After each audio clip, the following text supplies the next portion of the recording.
नमस्कार, मैं हूं सचिन श्रीवास्तव और आप मेरे साथ देखेंगे आजमगढ़ और पूर्वांचल से जुड़ी खास खबरें। अगर हमारी खबर अच्छी लगे तो हमारे फेसबुक पेज एबीसी चैनल को फॉलो करें और यूट्यूब चैनल को सब्सक्राइब करें।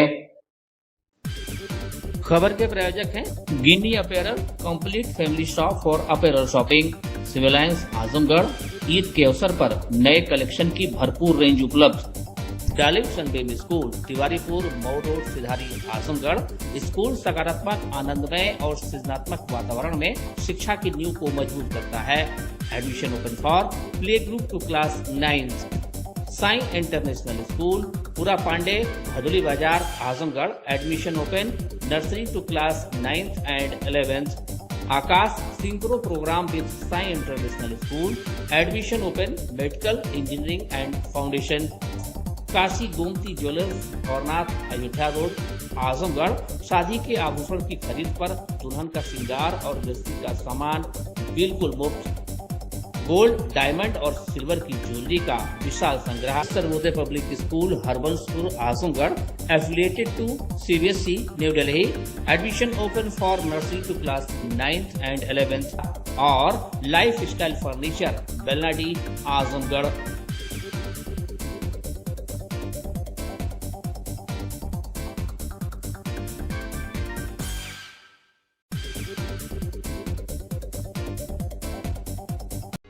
खबर आजमगढ़ से, जहां जिला अस्पताल में बृहस्पतिवार को चिकित्सक व सुरक्षा कर्मियों पर एक व्यक्ति ने आरोप लगाया कि उसकी 85 वर्षीय बुजुर्ग मां और उसके साथ मारपीट की गई। इसमें उसकी बुजुर्ग मां को भी गंभीर चोटें लगी हैं। बेटे का आरोप है कि उसने सिर्फ मां के हाथ का एक्सरे कराने की बात कही। इसी को लेकर चिकित्सक और सुरक्षा कर्मियों ने मारपीट की। करीब 2 घंटा तक हंगामे जैसी स्थिति बनी रही। वहीं एसआईसी ने मामले की जांच के लिए टीम गठित कर दी है। आपको पूरा मामला बता दें तो सिधाई थाना क्षेत्र के करणपुर गांव निवासी देवेंद्र सिंह परिहार, जो खुद को करणी सेना भारत के पूर्वांचल अध्यक्ष बताए जा रहे हैं, उन्होंने कहा कि वह अपनी 85 वर्षीय मां सावित्री देवी को इलाज के लिए जिला अस्पताल की इमरजेंसी में लेकर पहुंचे थे। सुबह के समय उनकी मां एक दुर्घटना में घायल हो गई थी, जिससे उनके हाथ में चोट लग गई थी। देवेंद्र सिंह ने बताया कि वह अपनी मां को लेकर जिला अस्पताल के कमरा नंबर 26 में डॉक्टर विनोद को दिखाने पहुंचे थे। उनका आरोप है कि चिकित्सक ने मरीज को ठीक से देखे बिना ही प्लास्टर कराने के लिए भेज दिया। इस पर उन्होंने डॉक्टर से कहा कि पहले एक्सरे कराकर जांच कर ली जाए, उसके बाद ही प्लास्टर किया जाए। पीड़ित का आरोप है कि इतना सुनते ही डॉक्टर भड़क गए और उन्हें वहां से भगा देने की बात कहने लगे। जब उन्होंने कहा कि आप इमरजेंसी के डॉक्टर हैं तो मरीज को क्यों भगा रहे हैं, तभी डॉक्टर ने उन्हें थप्पड़ मार दिया। इसके बाद वहां मौजूद सुरक्षा कर्मी भी आ गए और उनके साथ मारपीट शुरू कर दी। देवेंद्र सिंह का कहना है कि इस दौरान उनकी 85 वर्षीय मां के साथ भी दुर्व्यवहार किया गया और उनका हाथ मोड़ दिया गया। घटना के बाद अस्पताल परिसर में काफी देर तक हंगामे की स्थिति बनी रही। पहले क्या कुछ कहना है पीड़ित देवेंद्र सिंह परिहार का, सुनिए। मेरी माँ का सुबह का एक्सीडेंट हो गया, गिर गई है, इसका हाथ फ्रैक्चर है। ठीक, हम घर से एक टेम्पू करके और आए हैं सदर में कि अम्मा का जो है इमरजेंसी में ले जा करके इसका बैंडेज करवाते हैं। 85-86 वर्ष की है, ठीक है। मेरी माँ 85-86 वर्ष की है भैया। मैं मात्र डॉक्टर साहब के आया हूँ, पता लगाया हूँ तो कहें लोग 26 नंबर में लोग डॉक्टर साहब नहीं देंगे। हमको यहाँ का कुछ पता नहीं था भैया, क्योंकि हम यहाँ आए नहीं हैं कभी। इस सदर में हम कभी आए नहीं, हम मऊ रहे हैं, हम मऊए की व्यवस्था जानते हैं, हमको कोई ज्ञान नहीं है भैया, हम झूठ नहीं आपसे बोलेंगे। क्या हुआ आपके साथ ये बताइए। उसके बाद मैं आया हूँ तो डॉक्टर साहब कहे हैं कि मैं कहा हूँ डॉक्टर साहब मेरी माँ का, तो कहे लेके आओ देख ले, उसके बाद जो लिखेंगे वो अपना करा लेना। मैं लेके डॉक्टर साहब वहाँ माँ को अपने मेन गेट से टेम्पू में बैठी थी लेके आ गया। मात्र यही कहा हूँ तो कहे हैं कि ले जाओ एक वो प्लास्टर करवा लो। कुछ नहीं कहे, हम देखे नहीं है डॉक्टर साहब, कुछ नहीं देखे हैं। मैं अपनी बात से कह रहा हूँ, कुछ नहीं देखे हैं हम लोग। कहे हैं कि ले जाओ अपनी माँ का एक वो प्लास्टर करवा लो। हम कहे डॉक्टर साहब आप एक बार देख लीजिए, अगर टूटा होगा तो मजबूरी है, एक्सरे तो वो तो करवाना ही पड़ेगा, एक्सरे लिख दीजिए। तो एक्सरे करवा करके और उसका वो प्लास्टर करवा लेंगे। महतारी है। उसके बाद कहा भैया ठीक है हूँ, ठीक है हूँ। आप बोलिए ये कौन है? नहीं आप बताइए, आप बोलिए। उसके बाद भैया मैं जो है मैं अपनी माँ को ले आया तो कहा डॉक्टर साहब एक बार एक्सरे कुछ भी लिख दीजिए तो करवा लेंगे। तो उसके बाद आपको प्लास्टर भी करवा लेंगे। तो कहे कि अभी भगा देंगे, अभी भगा देंगे। यही कहे हैं कि अपने माँ को ले जाओ प्लास्टर करवाओ, नहीं तो अभी भगा देंगे। हम यही कहे हैं। डॉक्टर विनोद, अच्छा हम जानते नहीं थे, और डॉक्टर विनोद जी हैं। हाँ OPD 26 नंबर, ठीक ना। उसके बाद वो कहे हैं कि हम तुमको अभी भगा देंगे। हम तो यही कहे हैं डॉक्टर साहब कि अभी हम तुमको भगा देंगे। हम कहीं क्यों भगा देंगे? अब मैं जो गलत किया हूँ या सही किया हूँ भगवती जाने, मैं यही कहा हूँ उनसे कि क्यों भगा देंगे आप? इमरजेंसी के डॉक्टर हैं, इमरजेंसी में मरीज आया है, आप कहिए जो कहिए वो करवा ले। हम एक बार देख लीजिए आप। बस उसके बाद जो है हमको थप्पड़ चला दिए हैं मेरी माँ। उसके बाद सिपाही बुला दिए हैं, सिपाही भी आके हमको एक थप्पड़ चला दिया है। हाँ यूपी पुलिस था। क्या था? यूपी पुलिस था, ठीक ना। उसके बाद वो हमको थप्पड़ चला दिया। मैं अपने माँ को पकड़ लिया हूँ कि अरे यार मेरी माँ का हाथ टूटा हुआ है, ऐसा क्यों बदतमीजी कर रहे हो? लेकिन उसके बाद ये लोग हमको जो है मेरी माँ को भी धक्का दे दिए। मेरी माँ का चश्मा है, देख लीजिए। अब मेरे माँ का दोनों हाथ पकड़ के दो व्रत किए हैं। इसीलिए मैं पगला करके मैं अपनी माँ को जो है, जब मेरी माँ का बाएं तो हर दिए हैं हाथ, तब और इस मामले में जिला अस्पताल के SIC डॉक्टर सतीश चंद्र कनौजिया का कहना है कि बुजुर्ग महिला और उनके परिजन के साथ मारपीट की शिकायत मिली है। मामले को गंभीरता से लेते हुए इसकी जांच के लिए एक टीम गठित कर दी गई है। जांच में जो भी तथ्य सामने आएंगे उसके आधार पर आगे की कार्रवाई की जाएगी। यदि किसी भी स्तर पर लापरवाही या दुर्व्यवहार पाया जाता है तो संबंधित के खिलाफ उचित कार्रवाई की जाएगी। साथ ही अस्पताल में आने वाले मरीजों और उनके परिजनों को बेहतर इलाज और व्यवहार उपलब्ध कराना हमारी प्राथमिकता है। अस्पताल में एक मारपीट का मामला आया है और क्या है, ऑर्थो डॉक्टर हैं उनके ऊपर आरोप लग रहे हैं। अभी हमें पता चला है कि नीचे आर्थो वार्ड में कुछ न्यूसेंस हुआ है। क्योंकि हमें बहुत ज़्यादा आइडिया नहीं है, इसलिए कि वो लखनऊ से एक टीम आई थी जांच के लिए, उसी में हम व्यस्त थे।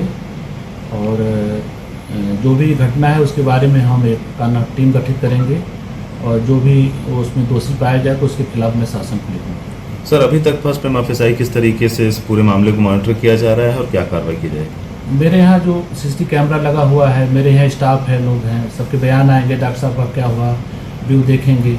अभी कुछ लोग मिलने आए थे, उनसे मैंने कहा कि उसके बारे में जानकारी प्राप्त कर लेंगे, तो उसके बाद में हम आपको सही से बता पाएंगे। ठीक है।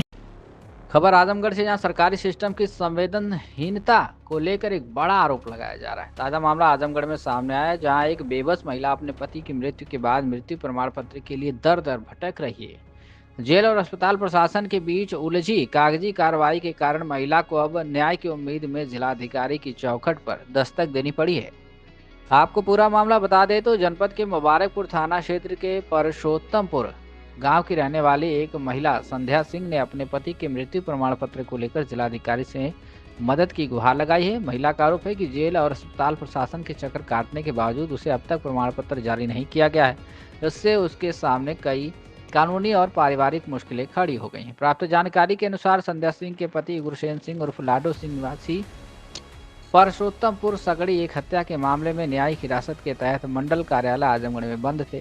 संध्या सिंह ने जिलाधिकारी को दिए गए प्रार्थना पत्र में बताया कि जेल में रहने के दौरान उनके पति की तबीयत काफ़ी समय से खराब चल रही थी। हालत गंभीर होने पर उन्हें मंडलीय चिकित्सालय आजमगढ़ भेजा गया, जहां चिकित्सकों ने उन्हें मृत घोषित कर दिया था। पीड़िता का कहना है कि पति की मृत्यु के बाद उसे मृत्यु प्रमाण पत्र की सख्त आवश्यकता है। आरोप है कि वह कई बार जेल प्रशासन और मंडलीय चिकित्सालय के कार्यालयों के चक्कर लगा चुके हैं, लेकिन दोनों ही विभाग एक दूसरे पर जिम्मेदारी टाल रहे हैं।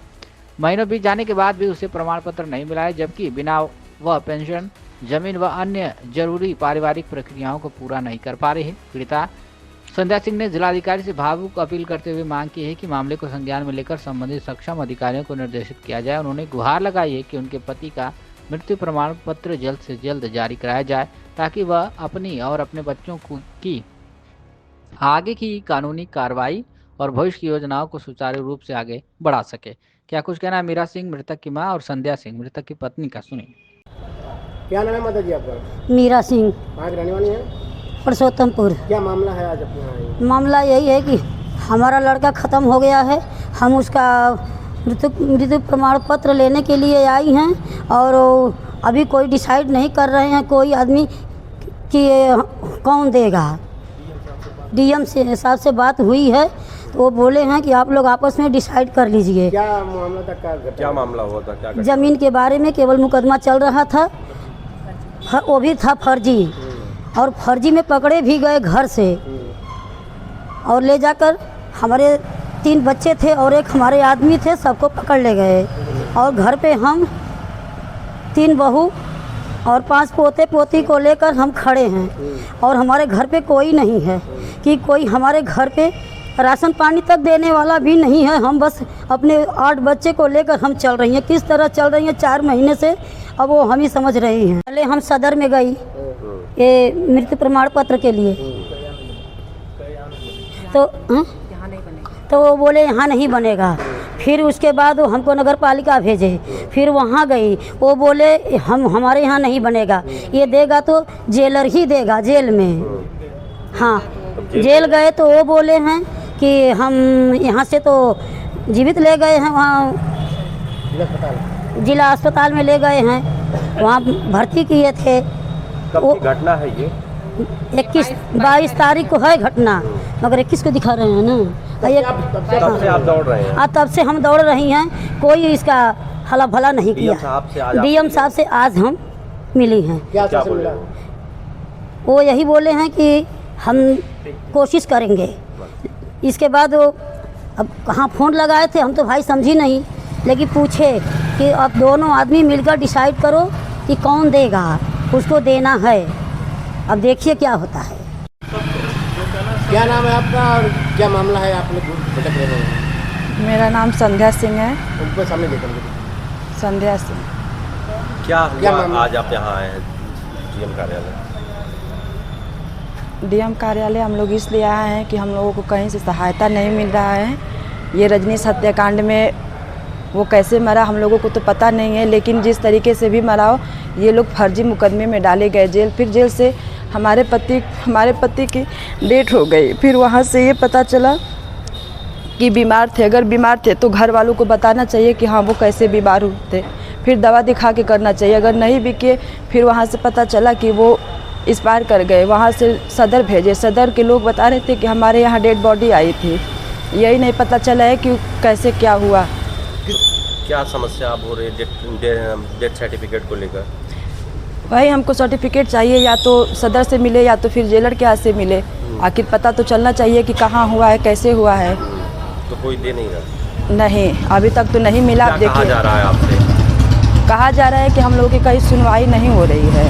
नहीं, जब आप जेल पे जा रही हैं तो क्या जेल वाले बोल रहे हैं कि यहाँ से जीवित गए। जेल वाले तो यही बोले हैं कि यहाँ से जीवित गए हैं लोग, और सदर के लोग तो ये बता रहे हैं कि हमारे यहाँ मृत्यु का आए थे। तो डीएम साहब से आज मुलाकात हुई तो क्या कहा उन्होंने? डीएम साहब से तो मुलाकात होती ही है, लेकिन बस यही कहते हैं कि हाँ देखेंगे आगे देखेंगे।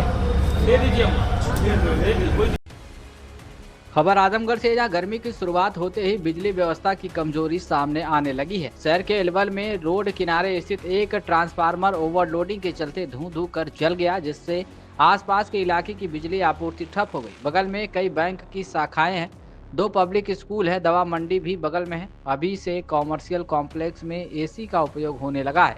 प्रत्यक्षदर्शियों के अनुसार गुरुवार को अचानक ट्रांसफार्मर से धुआं निकलने लगा और कुछ ही देर में उसमें आग लग गई। देखते ही देखते ट्रांसफार्मर धू धू कर जलने लगा।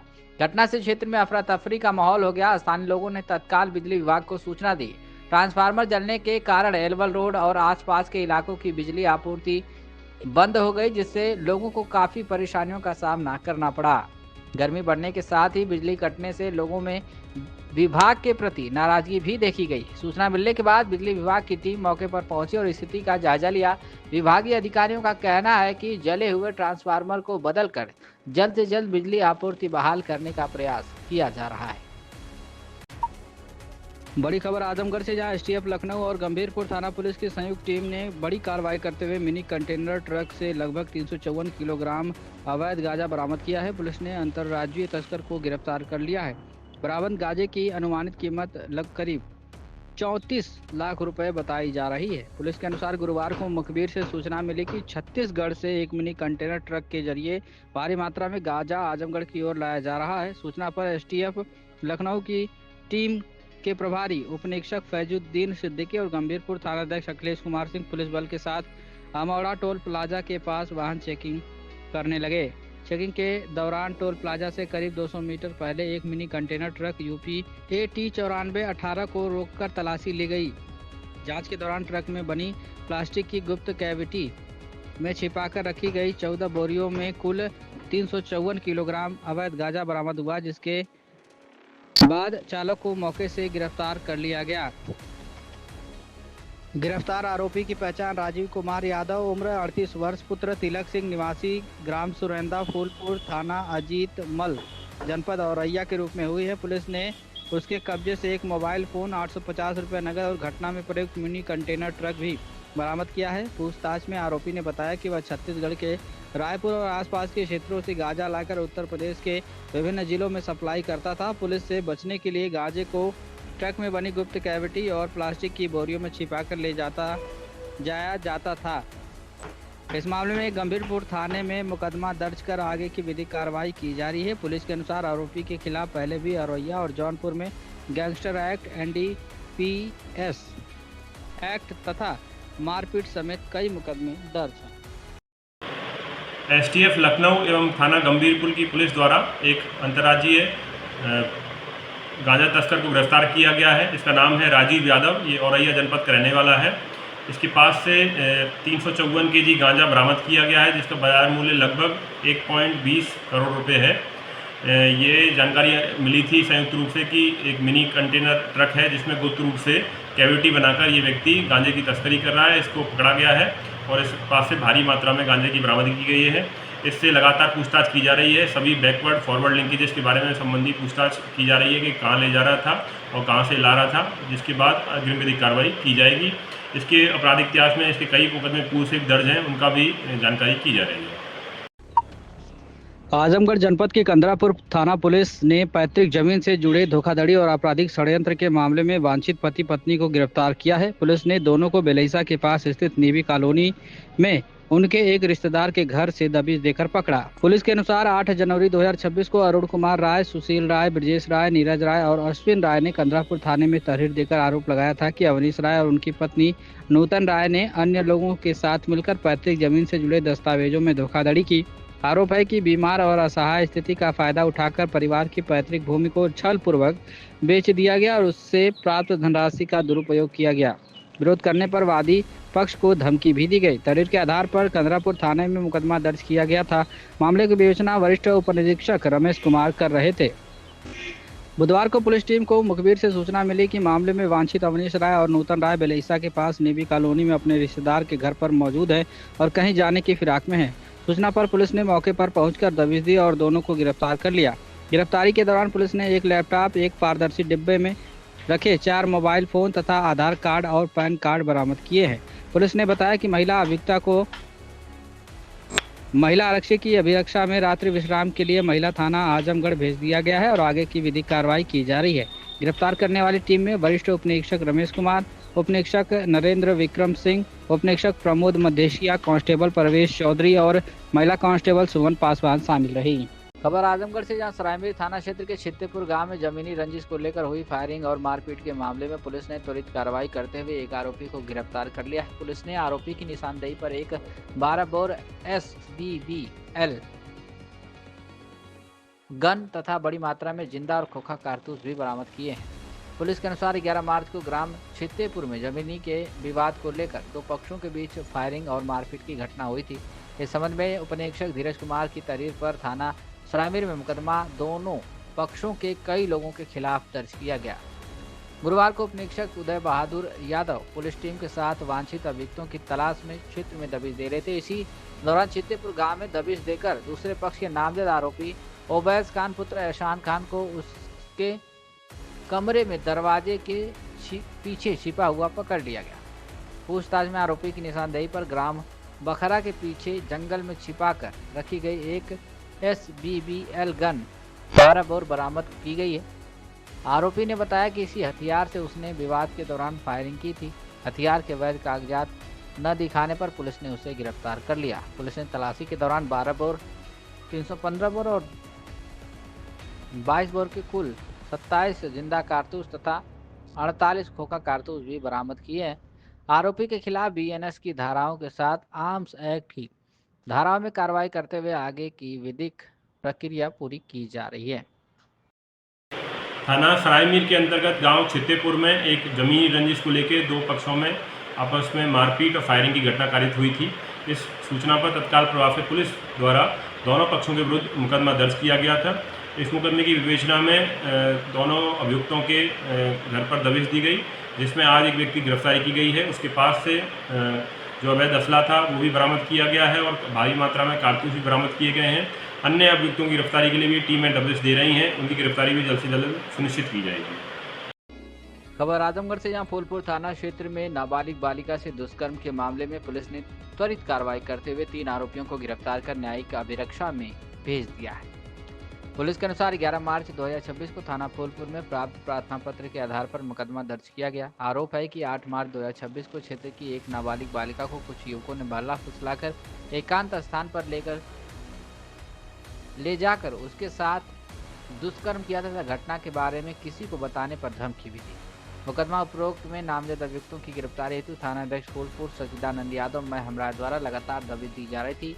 इसी क्रम में दिनांक 12 मार्च को पुलिस टीम द्वारा टेउगा पावर लोहिया मैदान के पास नोना बस्ती जाने वाले मार्ग के मोड़ ग्राम टेउगा से मुकदमा उपरोक्त में वांछित 3 अभियुक्तों में शिवम भारती पुत्र सुनील कुमार निवासी ग्राम खानपुर चितरावल थाना फूलपुर जनपद आजमगढ़ उम्र 21 वर्ष, नीरज कुमार पुत्र सुभाष चंद्र निवासी ग्राम खानपुर चितरावल थाना फूलपुर जनपद आजमगढ़ उम्र 20 वर्ष, विशाल पुत्र लल्लू निवासी ग्राम खानपुर चितरावल थाना फूलपुर जनपद आजमगढ़ उम्र 18 वर्ष को गिरफ्तार किया गया है। अन्य अग्रिम विधिक कार्रवाई प्रचलित है। पुलिस का कहना है कि मामले में आवश्यक विधिक कार्रवाई की जा रही है और पीड़िता को न्याय दिलाने के लिए हर संभव प्रयास किया जाएगा। क्या कुछ कहना है चिराग जैन SP ग्रामीण का, आप सुनिए। थाना फूलपुर के अंतर्गत एक नाबालिग लड़की के साथ दुष्कर्म की सूचना प्राप्त हुई थी। इस सूचना पर तत्काल प्रभाव से थाना फूलपुर पर मुकदमा पंजीकृत किया गया था। आज इस मुकदमे की विवेचना के अंतर्गत 3 युवकों को गिरफ्तार किया गया है, जिनकी माननीय न्यायालय से रिमांड प्राप्त कर जेल भेजा जा रहा है। चौथे अभियुक्त की गिरफ्तारी के लिए टीमें बना दी गई हैं और जल्द से जल्द उसकी गिरफ्तारी भी की जाएगी।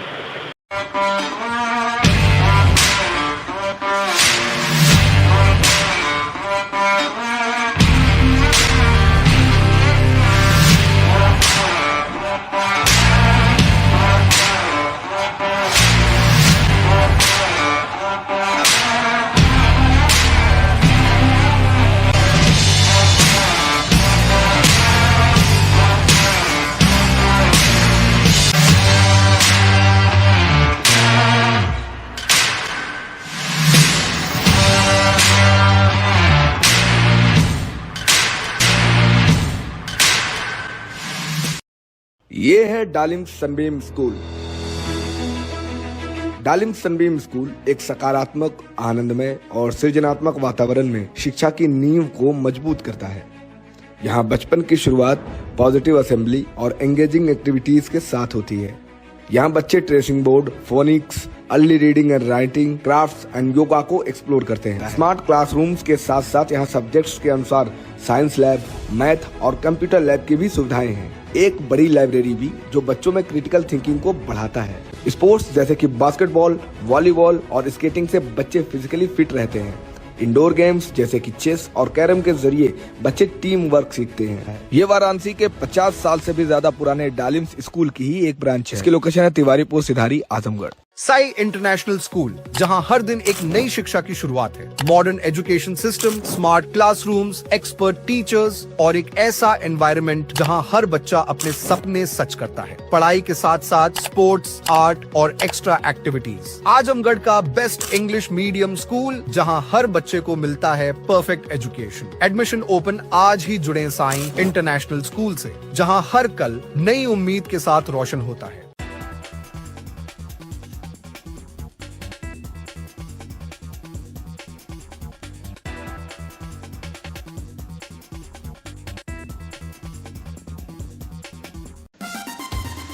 Kashi Gomti jewellers, A wing of Kashi Gomti group, निकट भंवरनाथ मंदिर, Ayodhya road, Azamgarh.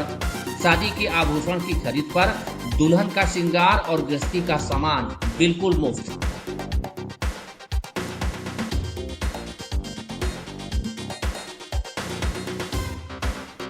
Gold, diamond और सिल्वर की ज्वेलरी का विशाल संग्रह, शुद्धता की 100% guarantee.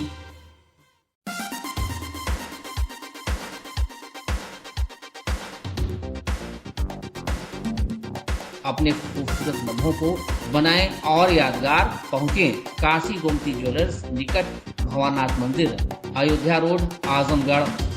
Sarvodaya public school Azamgarh में आपका स्वागत है, जहां हर दिन एक नई शुरुआत होती है।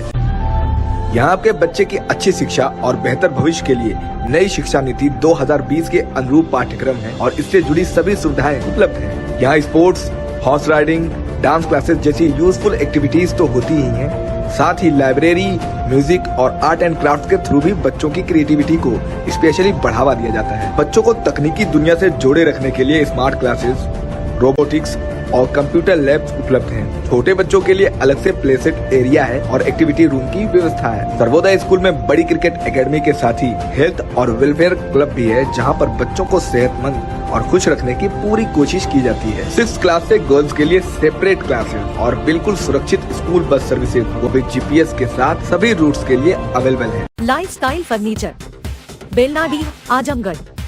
सभी प्रकार के फर्नीचर एवं इलेक्ट्रॉनिक सामानों की भरपूर रेंज उपलब्ध। हमारे यहाँ EMI की सुविधा 0% ब्याज पर उपलब्ध। इलेक्ट्रॉनिक सामानों में LED TV, refrigerator, washing machine, air conditioner, air cooler, deep freezer, water cooler, mixer juicer, iron, fan, induction, battery, inverter, electric geyser, gas geyser, आटा चक्की इत्यादि।